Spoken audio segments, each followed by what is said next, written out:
Retired hurt ವಿಶೇಷ ಕಾರ್ಯಕ್ರಮಕ್ಕೆ ಸ್ವಾಗತ. ನಾನು ಹಮೀದ್ ಪಾಳ್ಯ. ರಿಟೈರ್ಡ್ ಹರ್ಟ್ ಅಂದ್ರೇನು ಅನ್ನೋದು ಬಹುಶಃ ನಿಮಗೂ ಕೂಡ ಸಾಕಷ್ಟು ಕುತೂಹಲ ಆಗ್ತಾ ಇರ್ಬೋದು. ಈ ಕಾರ್ಯಕ್ರಮದಲ್ಲಿ ನಾನು ಲೋಕಾಯುಕ್ತ ನ್ಯಾಯಮೂರ್ತಿ ಸಂತೋಷ್ ಹೆಗ್ಡೆ ಅವರನ್ನು ಮಾತಾಡಿಸ್ತಾ ಇದ್ದೀನಿ. ಆಗಸ್ಟ್ 2ರಂದು ಲೋಕಾಯುಕ್ತರಾಗಿ ಅವರ ಅಧಿಕಾರಾವಧಿ ಮುಕ್ತಾಯ ಕಾಣ್ತಾ ಇದೆ. ಅವ್ರು ರಿಟೈರ್ಡ್ ಆಗ್ತಾ ಇದ್ದಾರೆ. ಹರ್ಟ್ ಆಗ್ತಾ ಇರೋದು ಅವ್ರಿಗ, ರಾಜ್ಯದ ಜನತೆಗ. ಲೋಕಾಯುಕ್ತ ನ್ಯಾಯಮೂರ್ತಿ ಸಂತೋಷ್ ಹೆಗ್ಡೆ ಅವರ ಬಗ್ಗೆ ಈ ರಾಜ್ಯದ ಜನರಿಗೆ ಪರಿಚಯ ಮಾಡಿಕೊಡ್ಬೇಕಾದ ಅಗತ್ಯ ಇಲ್ಲ. ಇಡೀ ರಾಜ್ಯದಲ್ಲೇ ಜನಜನಿತ, ಜೊತೆಗೆ ಭ್ರಷ್ಟಾಚಾರದ ಬಗ್ಗೆ ಅವರ ಹೋರಾಟ ಇಡೀ ದೇಶದಲ್ಲೇ ಛಾಪ್ ಮೂಡಿಸಿದೆ. ಇಷ್ಟು ವರ್ಷಗಳ ಕಾಲ, ಅಂದರೆ ಕಳೆದ 3 ವರ್ಷಗಳ ಕಾಲ ಅವರ ನಿರಂತರ ಅವಿರತ ಕೆಲಸದ ನಂತರ ಈಗ ಅದಕ್ಕೆ ವಿದಾಯ ಹೇಳ್ತಾ ಇದ್ದಾರೆ, ಅನಿವಾರ್ಯ ಕೂಡ. ಈ ಸಂದರ್ಭದಲ್ಲಿ ಅವ್ರ ಜೊತೆ ಮಾತಾಡೋಣ. ಅದಕ್ಕೂ ಮೊದಲು ಸಂತೋಷ್ ಹೆಗ್ಡೆ ಅವರ ಬಗ್ಗೆ ಕೆಲವು ವಿಚಾರಗಳು ನಿಮಗೋಸ್ಕರ ಈ ವರದಿ.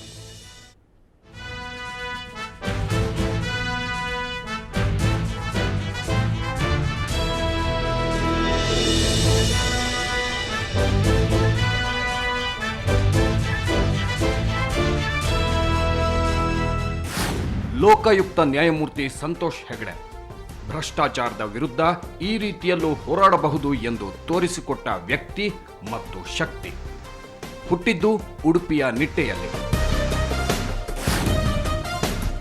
ವೃತ್ತಿಯಲ್ಲಿ ಲಾಯರ್, ಆಮೇಲೆ 4 ವರ್ಷ ರಾಜ್ಯ ಸರ್ಕಾರದ ಅಡ್ವೊಕೇಟ್ ಜನರಲ್, ಕೇಂದ್ರ ಸರ್ಕಾರದಲ್ಲಿ 2 ಬಾರಿ ಸಾಲಿಸಿಟರ್ ಜನರಲ್ ಆಗಿದ್ದ ಸಂತೋಷ್ ಹೆಗ್ಡೆ ನಿವೃತ್ತರಾದದ್ದು ಸುಪ್ರೀಂ ಕೋರ್ಟ್ ನ್ಯಾಯಮೂರ್ತಿಯಾಗಿ. ಇಷ್ಟು ದೊಡ್ಡ ದೊಡ್ಡ ಹುದ್ದೆಗಳಲ್ಲಿದ್ದರೂ ಸಂತೋಷ್ ಹೆಗ್ಡೆ ಅವರ ವೃತ್ತಿ ಜೀವನ ನಿಷ್ಕಳಂಕವಾಗಿತ್ತು. ನ್ಯಾಯಮೂರ್ತಿ ವೆಂಕಟಾಚಲ ಲೋಕಾಯುಕ್ತ ಇಲಾಖೆಗೂ ಒಂದು ಶಕ್ತಿ ಇದೆ ಎಂದು ತೋರಿಸಿಕೊಟ್ಟಿದ್ದರು. ಖುದ್ದು ತಾವೇ ರೈಡ್ ಮಾಡಿ ಭ್ರಷ್ಟರ ಮಾನವನ್ನು ಬೀದಿಯಲ್ಲಿ ಹರಾಜು ಹಾಕುತ್ತಿದ್ದ ಅವರ ಶೈಲಿ ಭ್ರಷ್ಟರಿಗೆ ಸ್ವಲ್ಪ ನಡುಕ ಹುಟ್ಟಿಸಿತ್ತು. ಅವರು ನಿವೃತ್ತರಾದ ಮೇಲೆ ಅವರ ಹುದ್ದೆಗೆ ಬಂದವರೇ ನ್ಯಾಯಮೂರ್ತಿ ಸಂತೋಷ್ ಹೆಗ್ಡೆ. ಆಗಸ್ಟ್ 3, 2006 ಸಂತೋಷ್ ಹೆಗ್ಡೆ ಲೋಕಾಯುಕ್ತರಾಗಿ ಅಧಿಕಾರ ವಹಿಸಿಕೊಂಡ ದಿನ. ಅದೇ ದಿನ ಅವರು ನನ್ನದು ವೆಂಕಟಾಚಲ ಅವರ ದಾಳಿಯ ಶೈಲಿ ಅಲ್ಲ ಅಂದಾಗ ಕೆಲವರು ಅಚ್ಚರಿಪಟ್ಟಿದ್ದರು, ಅನುಮಾನಪಟ್ಟವರೂ ಇದ್ರು. ಆದ್ರೆ ಸಂತೋಷ್ ಹೆಗ್ಡೆ ತುಂಬಾ ವಿಭಿನ್ನ ಶೈಲಿಯ ದಾಳಿ ಸಂಘಟಿಸಿ ಭ್ರಷ್ಟರು ಲೋಕಾಯುಕ್ತ ಎಂದ್ರೆ ಹೆದರುವಂತೆ ಮಾಡಿದ್ರು. ಪಕ್ಕಾ ಪ್ಲಾನ್, ಪಕ್ಕಾ ಡೀಟೇಲ್ ಸಂಗ್ರಹಿಸಿ ಒಬ್ಬ ಭ್ರಷ್ಟನ ಇಡೀ ಅಕ್ರಮ ಸಂಪತ್ತನ್ನೆಲ್ಲ ಜಾಲಾಡಿ ಸರ್ಕಾರದ ವಶಕ್ಕೆ ಒಪ್ಪಿಸುತ್ತಾ ಹೊರಟರು. ಸರ್ಕಾರದ ಖಜಾನೆಯಲ್ಲಿ ಭ್ರಷ್ಟರ ಸಂಪತ್ತು ಅನಂತ ಪದ್ಮನಾಭನ ಸಂಪತ್ತಿನಂತೆ ಸೇರುತ್ತಾ ಹೋಯಿತು. ಲೋಕಾಯುಕ್ತರ ದಾಳಿಗೆ ಸಿಕ್ಕವರಲ್ಲಿ ದೊಡ್ಡ ದೊಡ್ಡ IAS, IPS ಅಧಿಕಾರಿಗಳಷ್ಟೇ ಅಲ್ಲ, ಜನಪ್ರತಿನಿಧಿಗಳೂ ಸಿಕ್ಕಿಬಿದ್ದರು.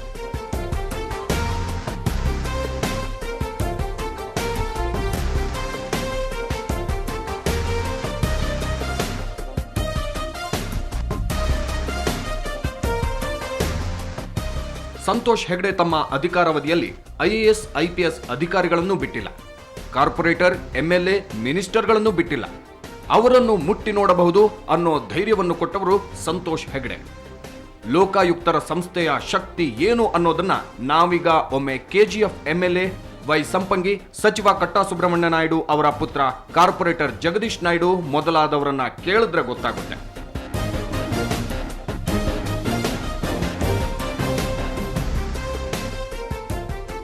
ಸಂತೋಷ್ ಹೆಗ್ಡೆ ತಮ್ಮ 5 ವರ್ಷದ ಅಧಿಕಾರಾವಧಿಯಲ್ಲಿ ರಾಜೀನಾಮೆ ಕೊಡುವ ಹಂತಕ್ಕೂ ಹೋಗಿದ್ರು. ಬೇಲೆಕೇರಿ ಅದಿರು ನಾಪತ್ತೆ ಪ್ರಕರಣದಲ್ಲಿ ತನಿಖಾಧಿಕಾರಿಯನ್ನೇ ಏಕಾಏಕಿ ವರ್ಗ ಮಾಡೋಕೆ ಮುಂದಾದಾಗ ಸಂತೋಷ್ ಹೆಗ್ಡೆ ರಾಜೀನಾಮೆ ಬಿಸಾಕಿ ಸರ್ಕಾರಕ್ಕೆ ಬಿಸಿ ಮುಟ್ಟಿಸಿದ್ದರು.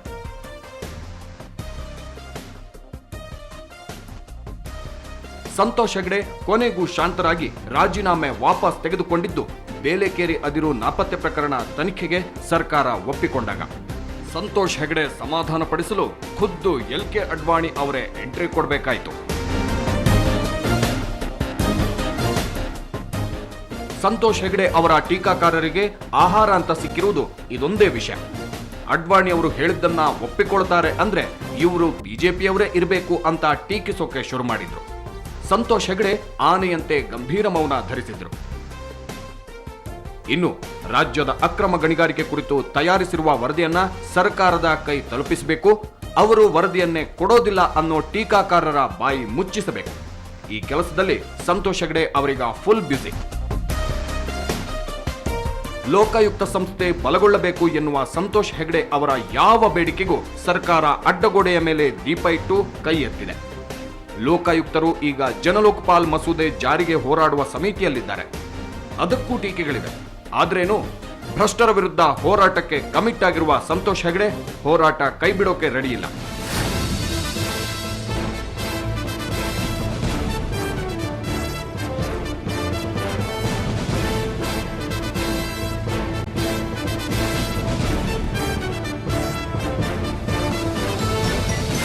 ಮುಂದಿನ ತಿಂಗಳು ಲೋಕಾಯುಕ್ತ ಇಲಾಖೆಯಿಂದ ನಿವೃತ್ತರಾಗುತ್ತಿದ್ದರೂ ಭ್ರಷ್ಟರ ವಿರುದ್ಧ ಅವರ ಹೋರಾಟ ನಿರಂತರವಾಗಿರಲಿ. ಬ್ಯೂರೋ ರಿಪೋರ್ಟ್, ಸುವರ್ಣ ನ್ಯೂಸ್ 24/7.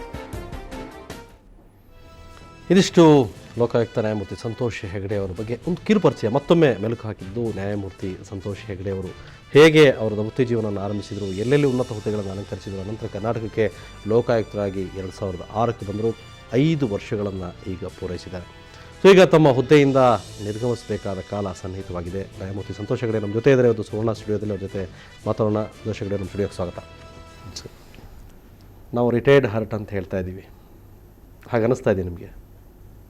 ಹರ್ಟ್ ಇಲ್ಲ, ರಿಟೈರ್ ಆಗಲೇಬೇಕಾಗ್ತಾ ಇದ್ದೇನೆ. ಈ ಹುದ್ದೆಯಲ್ಲಿ ಸ್ವಲ್ಪ ಕಹಿ ಸ್ವಲ್ಪ ಸಿಹಿ ಅನುಭವ ಪಟ್ಟಿದ್ದೇನೆ. ಇನ್ನೊಂದು ಗಣಿ ರಿಪೋರ್ಟು ಕೊಟ್ಟ ಮೇಲೆ ಖಂಡಿತವಾಗಿ ನನಗೆ ಭಾಳಷ್ಟು ಸಮಾಧಾನ ಬರ್ತದೆ. ಕೆಲವರು ಇವ್ರು ಕೊಡಲ್ಲ ಅಂತ ಹೇಳ್ತಾ ಇದ್ದಾರೆ.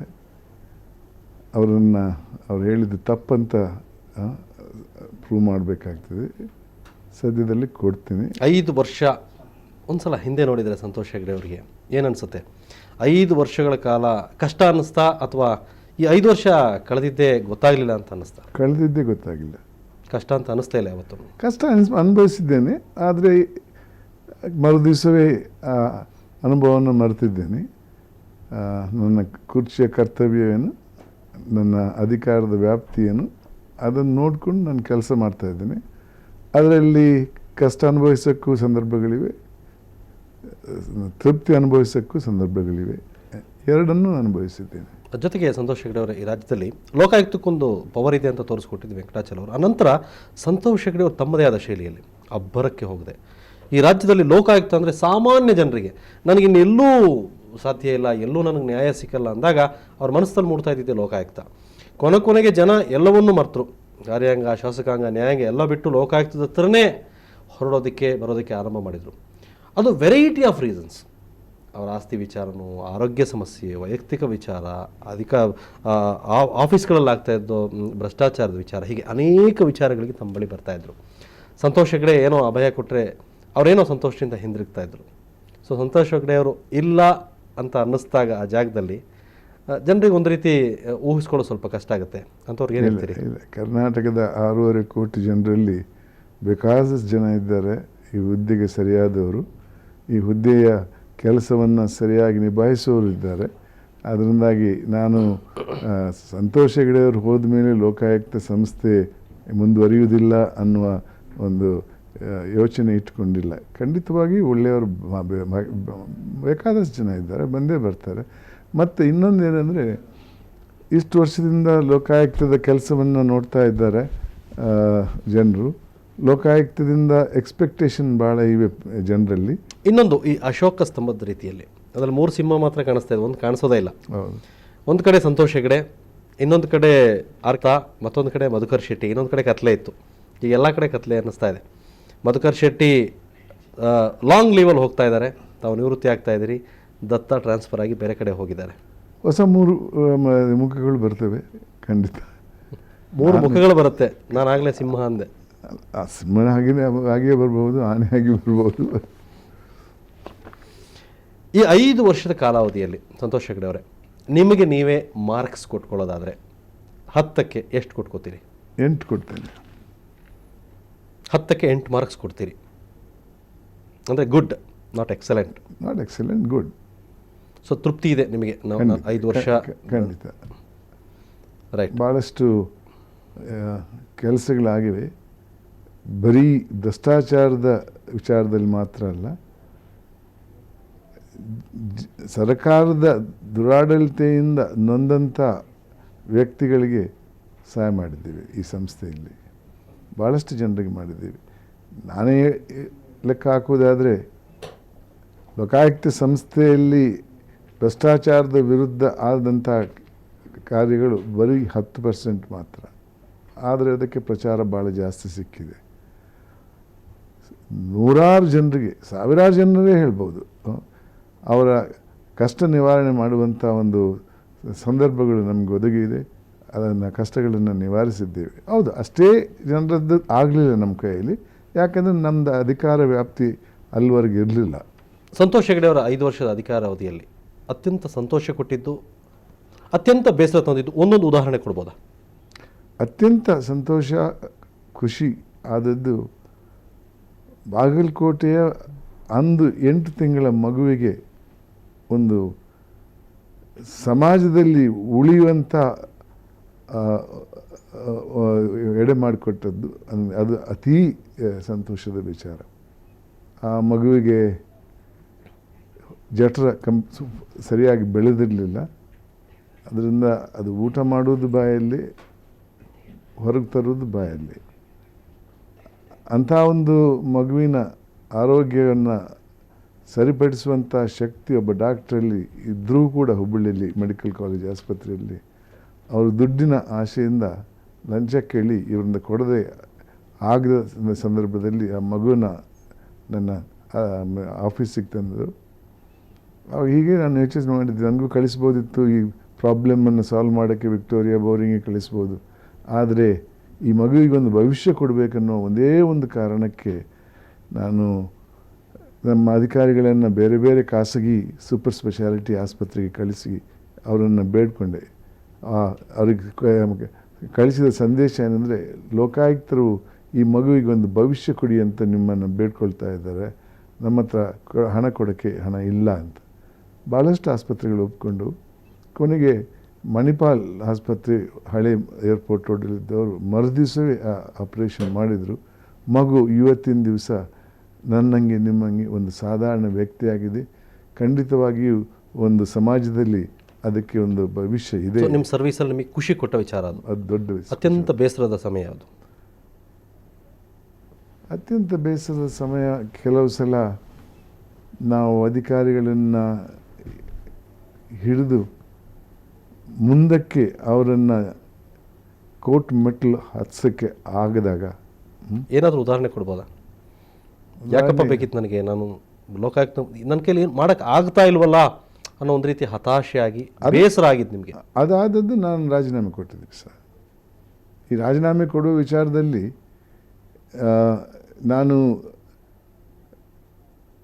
ಮೊದಲೇ ಪ್ಲ್ಯಾನ್ ಮಾಡಿರಲಿಲ್ಲ.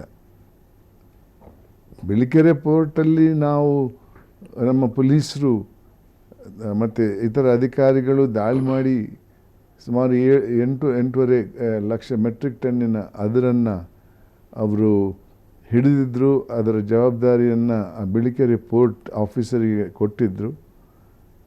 ಒಂದು ದಿವಸ ಅದರಿಂದ ಸುಮಾರು 5 ಲಕ್ಷ ಕೋಟಿ ಕದ್ದೋಯ್ತು.